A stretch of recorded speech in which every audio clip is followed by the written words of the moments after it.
পয়লা বৈশাখ এলেই সবাই শাশুড়ির কাছ থেকে গিফট পায়। শুধু আমি পাই না।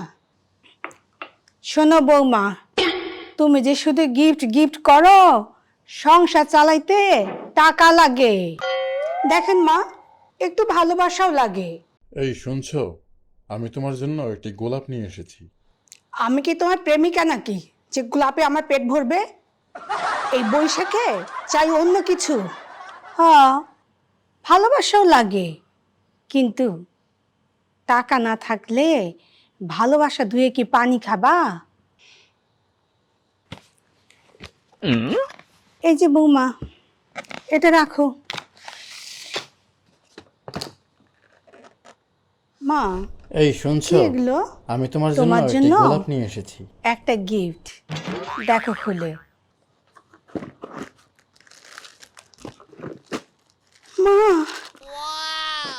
এটা দেখছি শাড়ি। মা, গহনা। মা, আমি আপনাকে যেমনটা ভাবছিলাম আসলে আপনি তেমনটা না। আসলে আপনি এত কিপটে না মা। তুমি তো শুধু আমাকে কিপটাই ভাবো। এই গিফটের জন্য সারা বছর টাকা জমাইছি, বৈশাখে তোমাকে দিব বলে। তাহলে আমি পরে আসি এগুলো। যাও বৌমা, পরে আসো। ও আম্মা জান, আপনার শাসন